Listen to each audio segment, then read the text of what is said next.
Back with another Blind Reacts. This is a interview with 9 News.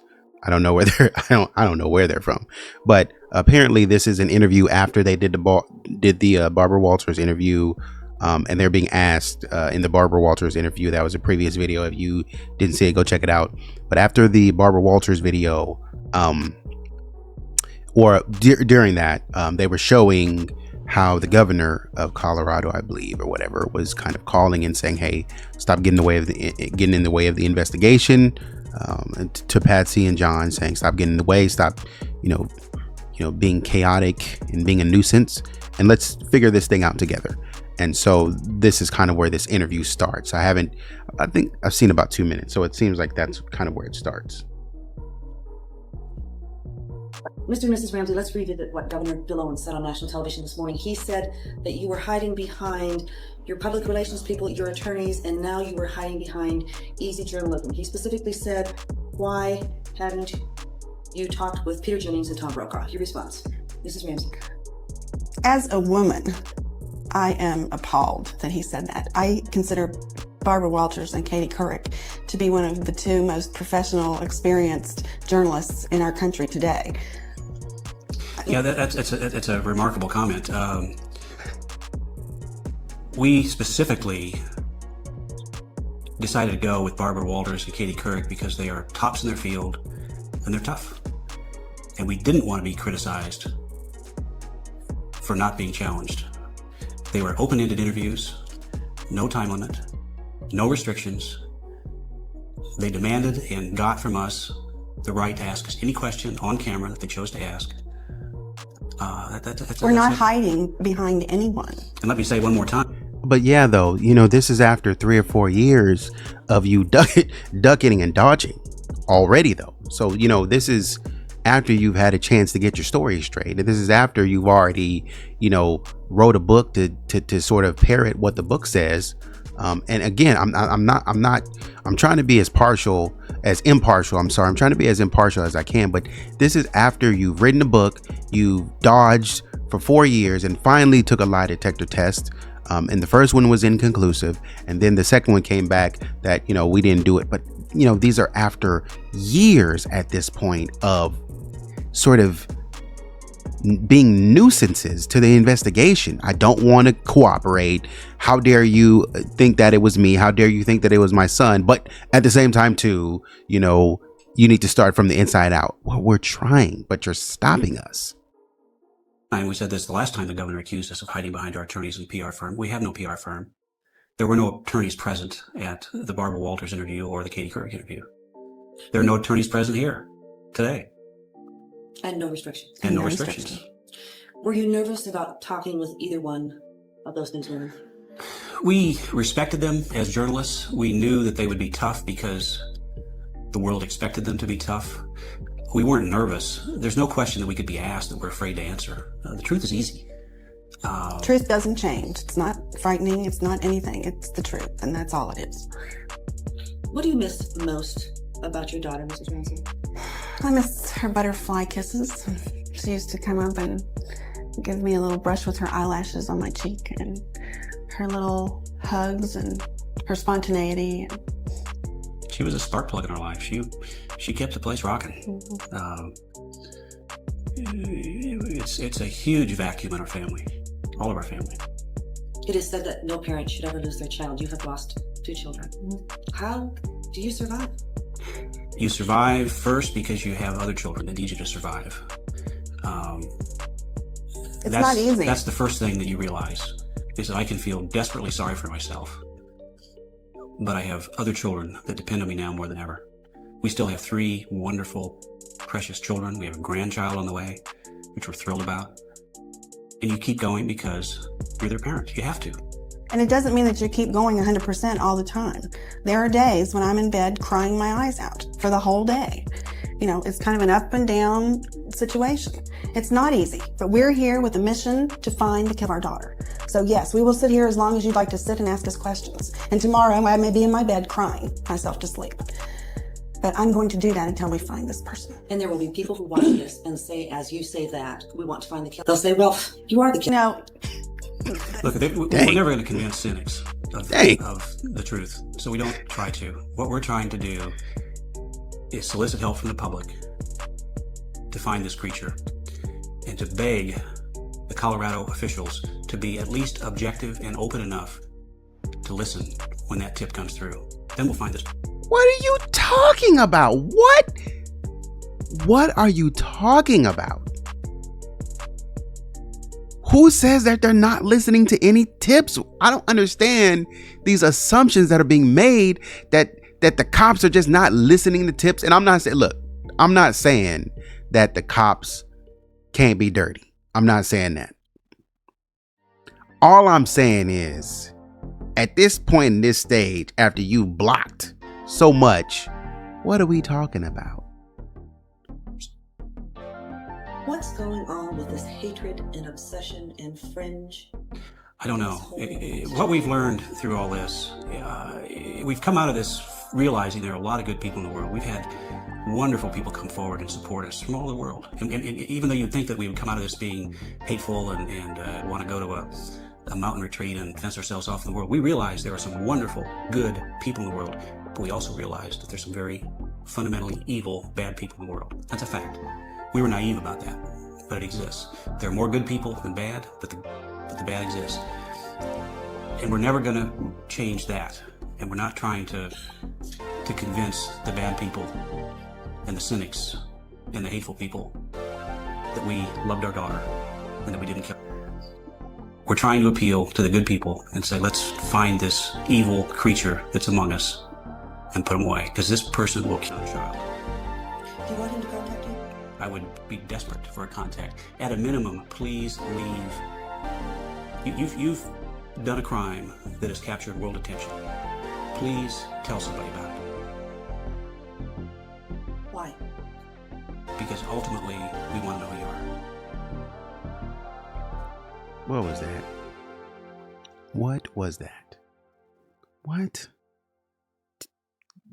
You tell us who you are. You know good and well that don't make no sense, John. And you know it don't make no sense. And that's why who is that one guy from Colorado who had unalived his wife? It's like Chris or something like that, I want to say. Is it Chris? I'll look him up. But this guy from Colorado, I feel like, and he unalived his wife because he had a mistress, and you know how it goes. And so he unalived his wife. So when they walked up, I'm not trying to laugh to be insensitive. I'm laughing because it's comical. The stupidity is comical to me. It's just when they walked up, because he was trying so hard to act like he had nothing to do with it. And when they would come up and ask him, like, yo, anything you want to say, and when they do this a lot, anything you want to say to the unaliver or to the person who may have kidnapped your wife, or anything you want to say to your wife, please come back, please, just miss you so much, hope everybody's okay, kind of deal. And so it's like it's pretty common that these people speak to the wind in a way that's just like uncertain. It's like they get and they have this deer in headlights look every single time. Like they get out there and they're just lost in what to say. There's no force behind their voice because they know what happened. Allegedly is what I'm saying.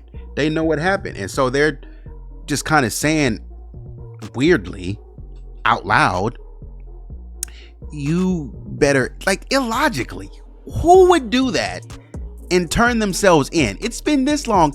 At what point in time would they decide, you know what, I want to turn myself in? So like the illogical nonsense of just being like, hey, you better turn yourself in because we've been looking for you. And it wasn't even forceful. This is what I would have expected. Look, man, whoever you are out there, we're never going to quit. We're never going to give up. You took something that was precious from me. And for that, I don't think I can ever forgive you. Until my daughter cannot rest until we find you and we know that you are brought to justice. That's all I got to say. But he got out here in space and was just like, please turn yourself in because people don't like what you've done. So, what? Why does that person care what you think? That person, Good question. I'm sure doesn't care what we think at all. I'm sure that person, we've been told that person was either very angry at me or was very jealous of me personally. That's a heavy burden for me to carry. But this person should someone that they're the one. Mrs. Ramsey? I was talking about Chris Watts from Colorado, who unalived his entire family. Do you want to ever talk to this person? And his unborn son. The person you believe killed your daughter? Of course I would, because I'd like to know who it is, get them off the streets. And if I had the opportunity, I would sit down and look straight in the eye and say, why? Why did you do this to my child? Why? Let's go over some of the assumptions if we can. I believe you call them the urban myths in your book. And let's just go over them and get your responses. Look like she's about to cry. Versions, Mr. Ramsey, that you read to your daughter that night, or that you put her to bed and read a book. Which was it? We saw there were a number of errors in the police report. That was one of them for me to carry. Why? Why did you do this to my... And if I had the... Do you want to ever talk to this person? The person you believe killed your daughter? Of course I would, because I'd like to know who it is, get them off the streets. And if I had the opportunity, I would sit down and look straight in the eye and say, why? Why did you do this to my child? Why? Let's go over some of the assumptions if we can. I believe the person you believe killed your daughter? Of course I would, because I'd like to know who it is, get them off the streets. And if I had the opportunity, I would sit down and look straight in the eye and say, why? Why did you do this to my child? Why? Let's go over some of them.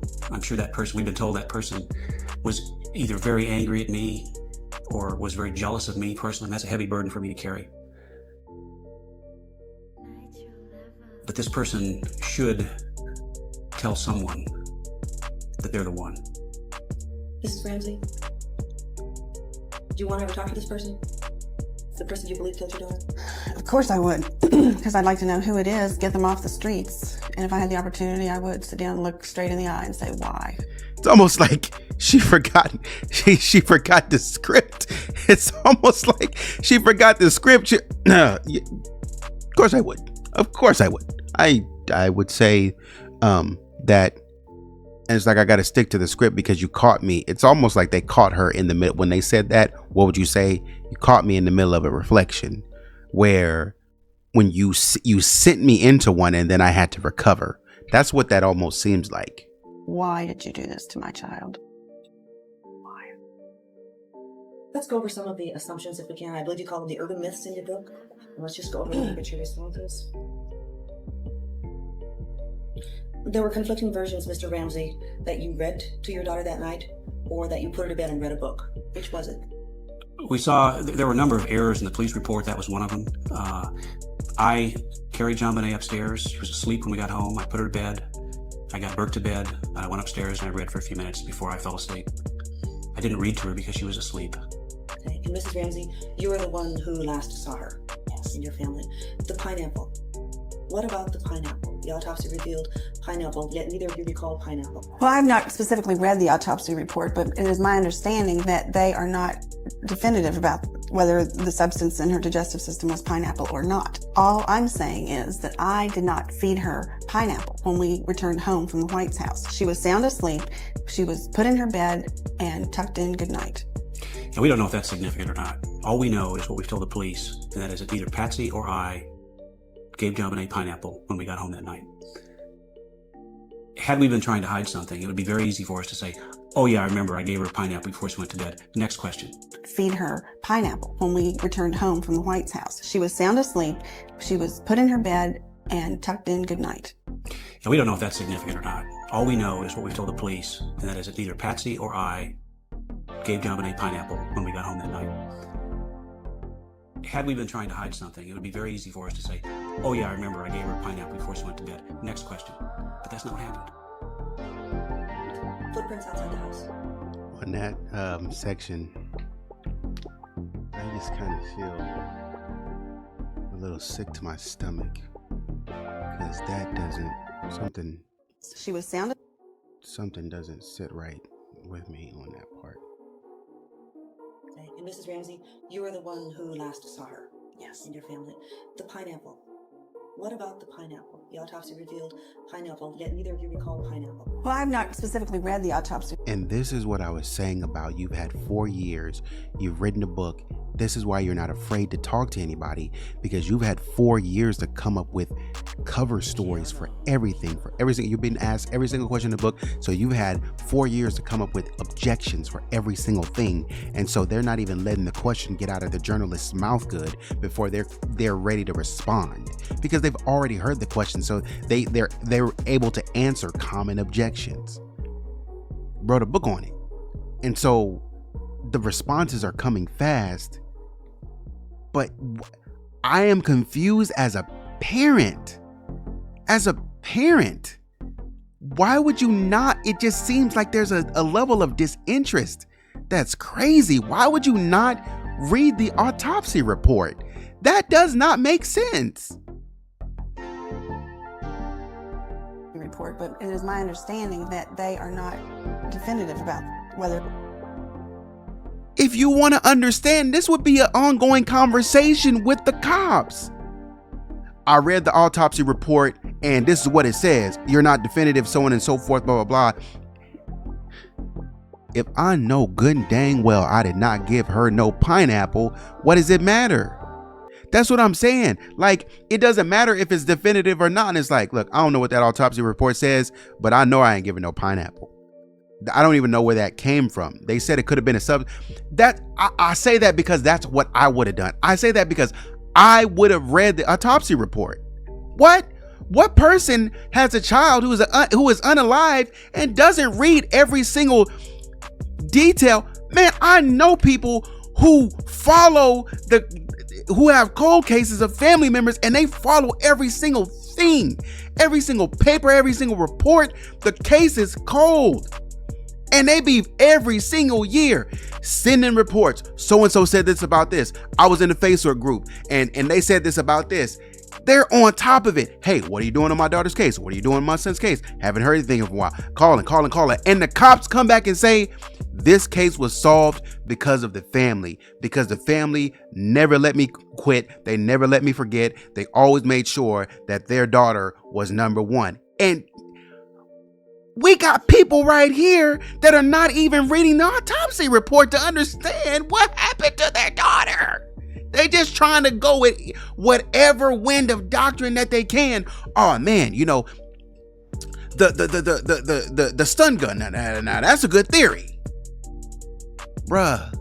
What? The substance in her digestive system was pineapple or not. All I'm saying is that I did not feed her pineapple when we returned home from the White's house. She was sound asleep. She was put in her bed and tucked in goodnight. Did she get pineapple at the White House?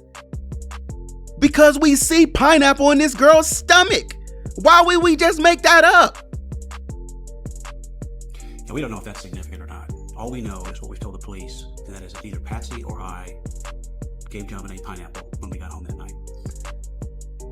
Had we been trying to hide something, it would be very easy for us to say, oh yeah, I remember I gave her a pineapple before she went to bed. Next question. But that's not what happened. Footprints outside the house. No evidence of footprints. I think it said no footprints in the snow. And we have seen photographs that were taken the morning of the 26th By the police. by the police of each of the door entries and around the house, and there was no snow. I'm gonna stop right here. This make my head hurt. Because I just feel personally prevented. I just feel an air of prevention that is stopping. It's like I'm trying to figure out what's going on and I feel like I'm being stopped and I feel like I'm being thrown in a circle of nonsense that has nothing to do with anything. We're just chasing rabbits in a conversation at this point. It's like they don't know anything about anything. They don't know anything that's going on around their house. I don't know how that suitcase got there. What was funny to me was that the suitcase. They're more so asking more questions rather than giving answers. Like, I don't know how the suitcase got there. I don't know how this got there.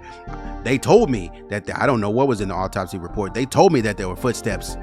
Do you know anything about? It's your daughter. Man, look. I'm gonna catch y'all in the next video. We're gonna continue this discussion because this is weird, man. We're gonna continue this discussion, but until next time, take it easy.